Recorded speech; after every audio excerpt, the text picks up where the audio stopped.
Assalamualaikum warahmatullahi wabarakatuh. Sahabat muslim yang beriman, cerita Abu Nawas sudah tersebar ke seluruh penjuru dunia. Meski umumnya mengandung unsur humor yang mengundang tawa, cerita-cerita dari sang pujangga tersebut tetap menyimpan makna mendalam yang dapat dipelajari dan dijadikan suri tauladan bagi umat muslim. Abu Nawas adalah seorang penyair Arab klasik yang paling terkenal.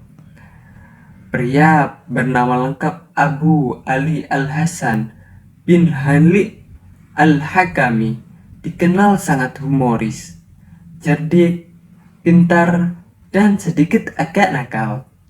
Selama hidupnya, ia telah menciptakan banyak karya yang digolongkan dalam humor sufi. Karakter karyanya yang baru dan unik membuat Abu Nawas kian tersohor. Bahkan, ia sempat menjadi penyair istana atau yang disebut Syahrir al-Bilad.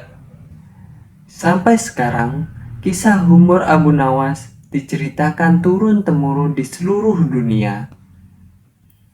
Cerita Abu Nawas yang pertama berjudul Mencari Neraka. Di setiap sudut rumah dia berhenti. Celingak-celinguk, toleh kanan, toleh kiri, sambil tangannya yang membawa lampu minyak digoyang-goyangkannya. Setelah itu, dia kembali berjalan dengan lampu tetap di tangan. Tingkah Abu Nawas ini tentu saja menggegerkan penghuni Baghdad. Bagaimana mungkin orang secerdas Abu Nawas berjalan di siang hari ketika sinar matahari menyorot tajam sambil membawa lampu? Abu Nawas mulai gila, kata seorang warga Baghdad. Khalifah Harun al-Rasyid pasti malu punya staf ahli gila, celetuk yang lainnya. Tapi Abu Nawas tak peduli.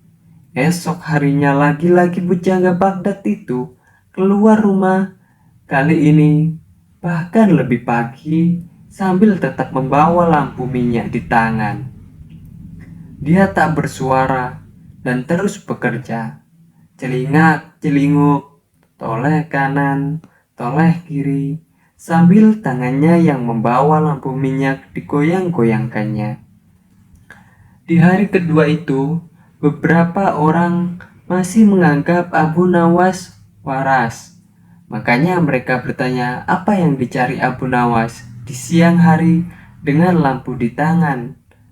Abu Nawas pun menjawab dengan singkat, "Saya sedang mencari neraka," jawab Abu Nawas. "Ah, Abu Nawas mulai gila," pikir mereka. Maka ketika di hari ketiga, Abu Nawas tetap melakukan hal yang sama. Celingak-celinguk, toleh kanan, toleh kiri, di rumah orang, sambil tangannya yang membawa lampu minyak digoyang-goyangkan. Orang-orang mulai tak sabar dengan kelakuan dari Abu Nawas. Undang-undang Baghdad melarang orang gila berkeliaran. Sangat berbahaya. Seseorang bisa membunuh orang lain dengan berpura-pura gila, atau mengintip orang mandi dengan pura-pura gila. Karena itu, cerita selanjutnya mudah ditebak. Abu Nawas ditangkap, lalu diserahkan ke istana. Sejumlah musuh politik Harun al-Rasyid malah bergembira ya. Kegilaan Abu Nawas bisa mereka goreng untuk menyudutkan wibawa khalifah. Benar saja, Khalifah Harun malu bukan main, lalu bertanya dengan nada keras, "Wahai Abu Nawas, apa yang kamu lakukan dengan lampu minyak itu di siang hari?" "Hamba mencari neraka, Paduka," jelas Abu Nawas lancar. dan tak ada tanda-tanda kegilaan di pikirannya. "Kamu gila, Abu Nawas." "Soheh, kamu gila." "Tidak Paduka, merekalah yang gila," tandas Abu Nawas. "Siapa mereka?" tanya Raja Harun al-Rasyid. Abu Nawas lalu meminta orang-orang yang tadi menangkap dan menggiring dirinya menuju istana dikumpulkan di depan istana. Jumlah mereka ribuan. Ya, siapa orangnya yang tak menuduh Abu Nawas gila jika Khalifah sendiri menduganya gila? Setelah mereka berkumpul dan berada di depan istana, Abu Nawas didampingi Khalifah Harun mendatangi mereka.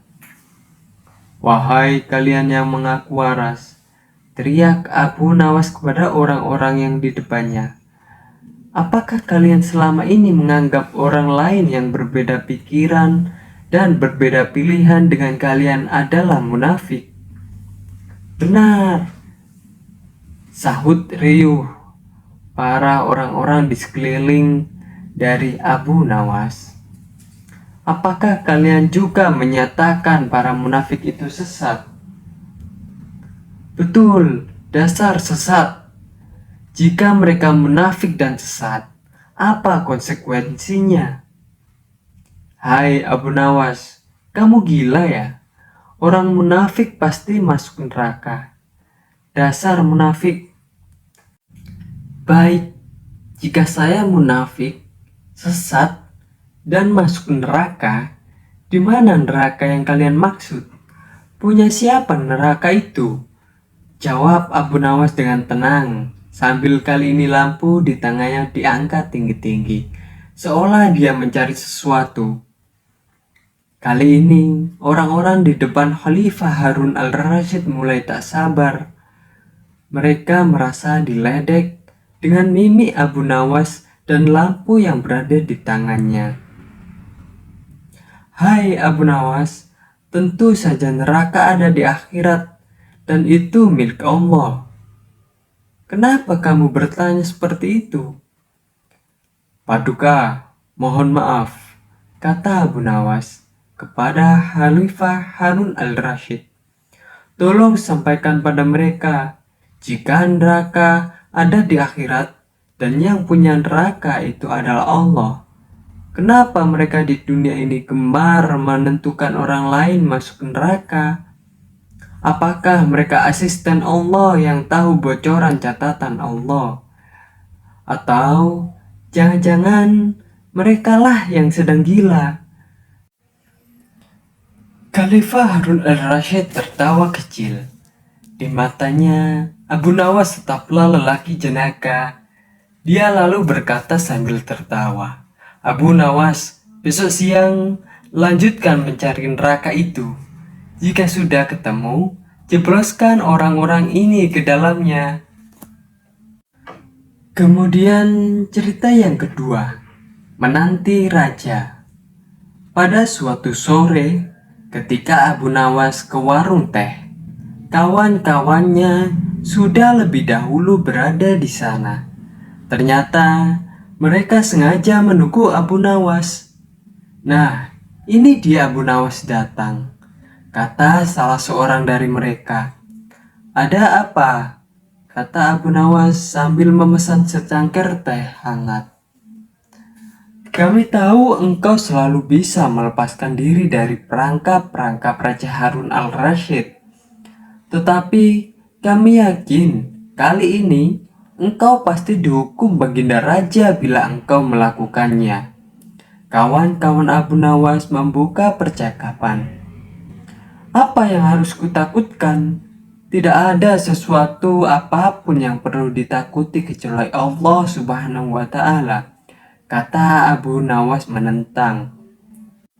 "Selama ini, belum pernah ada seorang pun di negeri ini yang berani memantati Baginda Raja Harun al-Rasyid.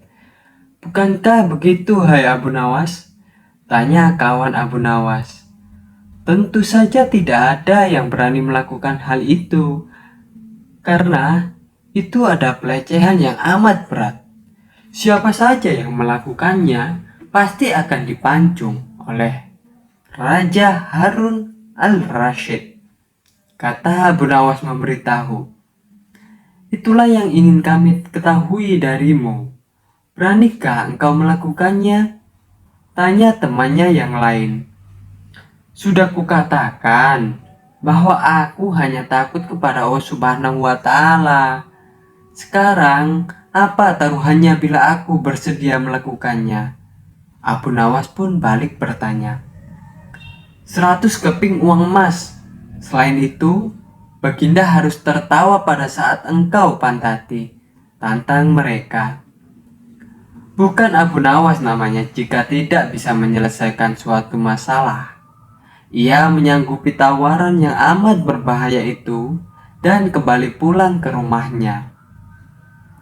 Kawan-kawan Abu Nawas merasa tidak yakin Abu Nawas sanggup untuk memantati Baginda dan membuat Baginda Raja tertawa pada saat itu. Karena tantangan ini sangat berat, maka kali ini Abu Nawas pun harus berhadapan dengan Algojo pemenggal kepala. Minggu depannya, Baginda Raja Harun al-Rashid akan mengadakan jamuan kenegaraan. Para menteri, pegawai istana, dan orang-orang dekat Baginda semuanya diundang, termasuk juga Abu Nawas. Abu Nawas merasa hari-hari berlalu dengan cepat karena ia harus menciptakan jalan keluar yang paling aman bagi keselamatan lehernya dari pedang sang Algojo. Tetapi bagi kawan-kawan Abu Nawas, hari-hari terasa amat panjang karena mereka sudah tidak sabar menunggu pertaruhan yang amat mendebarkan itu. Persiapan demi persiapan dilakukannya di halaman istana. Baginda Raja menginginkan acara itu akan digelar dengan meriah. Baginda tidak ingin mengecewakan para tamunya, terkhusus untuk raja-raja dari negeri sahabat yang datang. Akhirnya, hari yang dijanjikan telah tiba. Semua tamu sudah datang, kecuali Abu Nawas. Kawan-kawan Abu Nawas yang menyaksikan dari jauh merasa kecewa karena Abu Nawas tidak hadir pada acara itu. Namun ternyata mereka keliru. Abu Nawas bukan tidaknya datang, tetapi terlambat, sehingga Abu Nawas duduk di tempat yang paling belakang. Ceramah-ceramah yang mengesankan mulai disampingkan oleh para ahli pidato. Kemudian giliran Baginda Raja Harun al-Rashid yang menyampaikan pidatonya. Setelah menyampaikan pidato tersebut, Baginda melihat Abu Nawas duduk sendirian di tempat yang tidak ada karpetnya. Karena merasa heran, Baginda pun bertanya pada Abu Nawas, "Mengapa engkau tidak duduk di atas karpet, wahai Abu Nawas?" "Paduka yang mulia, hamba haturkan terima kasih atas perhatian Baginda. Hamba sudah merasa bahagia duduk di sini," kata Abu Nawas. "Wahai Abu Nawas, majulah dan duduklah di atas karpet. Nanti pakaianmu kotor karena duduk di atas tanah," Baginda Raja menyarankan Abu Nawas. "Ampun tuanku yang mulia, sebenarnya hamba ini sudah duduk di atas karpet," jawab Abu Nawas dengan santai. Baginda bingung mendengar pengakuan Abu Nawas, karena Baginda melihat sendiri Abu Nawas duduk di atas lantai. "Karpet yang mana yang engkau maksud itu, wahai Abu Nawas?" tanya Baginda masih bingung. "Karpet hamba sendiri, tuanku yang mulia. Sekarang hamba selalu membawa karpet kemanapun hamba pergi," kata Abu Nawas seolah-olah menyimpan misteri. Tetapi sejak tadi, aku melihat engkau tidak memakai karpet yang engkau bawa, kata Baginda sembari bertanya-tanya diisi kepalanya.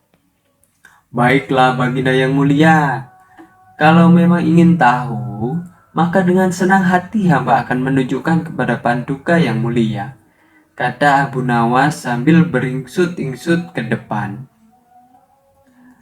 Setelah cukup dekat dengan Baginda, Abu Nawas berdiri, kemudian menungking, menunjukkan potongan karpet yang ditempelkan di bagian pantatnya. Abu Nawas kini seolah-olah memantati Baginda Raja Harun al-Rashid. Melihat ada sepotong karpet menempel di pantat Abu Nawas, Baginda Raja tak bisa membendung tawa, sehingga beliau terpingkal-pingkal diikuti oleh para tamu yang datang. Menyaksikan kejadian yang menggila-kan itu, kawan-kawan Abu Nawas merasa kagum. Mereka harus rela melepas 100 keping uang emas untuk Abu Nawas. Cerita yang ketiga, menjual matahari. Sejumlah penduduk Baghdad berkumpul di depan istana Khalifah Harun al-Rashid. Sebagian kasak-kusuk tak jelas, sebagian lagi berteriak-teriak menuntut Abu Nawas untuk ditangkap.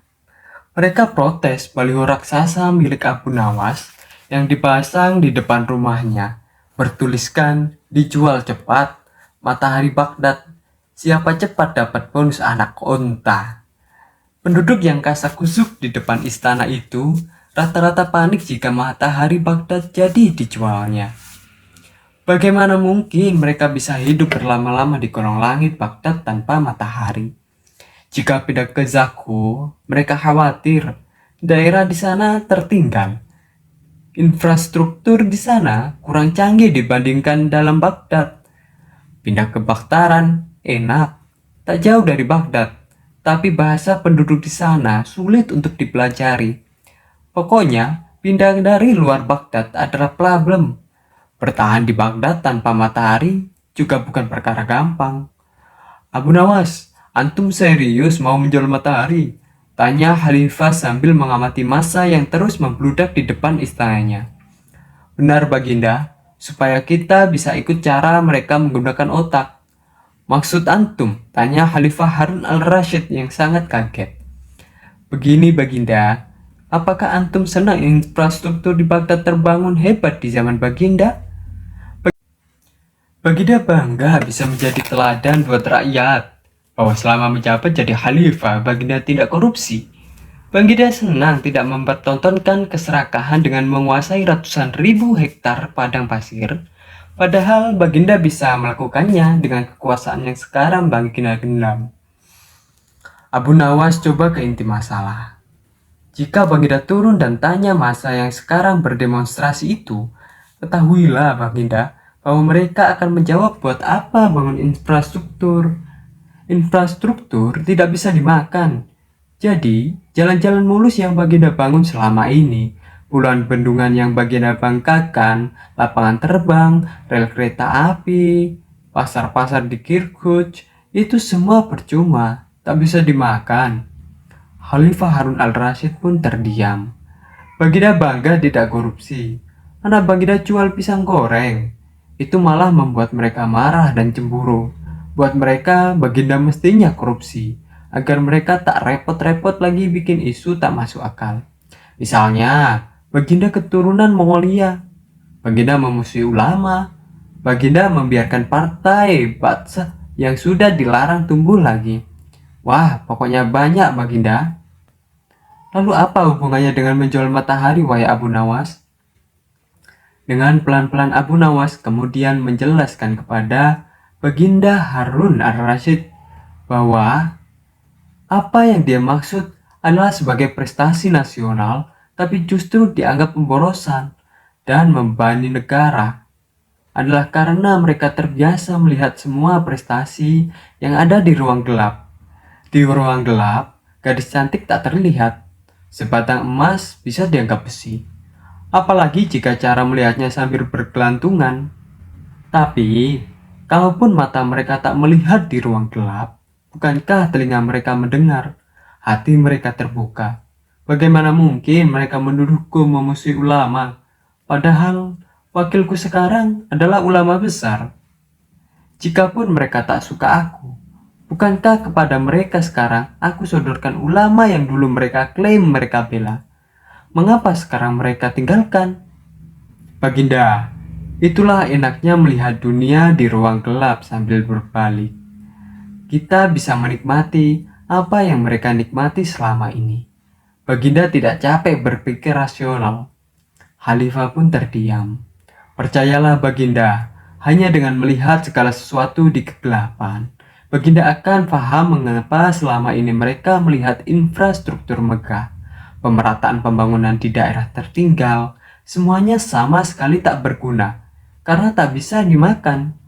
Mohon jangan katakan infrastruktur memang tak bisa dimakan, tapi dengan infrastruktur, kita semakin mudah cari makan. Itu cara pikir rasional dan normal Paduka. Masa di luar istana makin membludak, tapi Khalifah Harun al-Rashid kali ini diam saja. Dia memberi isyarat membenarkan Abu Nawas. Jadi, boleh saya jual matahari? Besok Baghdad gelap, banyak rakyat bergelantungan, aspal di jalan terlihat ketan. Cerita keempat, jalan ke neraka. Suatu ketika, Abu Nawas ditanya seseorang, "Kapan kamu mati, wahai Abu Nawas?" Maaf, barangkali Tuan bisa memberikan penjelasan sedikit terkait dengan pertanyaan Tuan tadi. Pintu Abu Nawas yang ternyata juga bisa menampilkan mimik serius. Begini, kalau kamu mati, saya mau nitip surat buat mendiang ayah saya yang telah mati beberapa tahun yang lalu, sambungnya. Terima kasih sebelumnya atas kepercayaan Tuan, jawab Abu Nawas. Tapi maaf sekali, dengan sangat terpaksa, keinginan Tuan tidak bisa kupenuhi. Kenapa? Tanya Tuan kepada Abu Nawas. Lalu Abu Nawas menjawab, sebab aku tak tahu jalan ke neraka jahanam.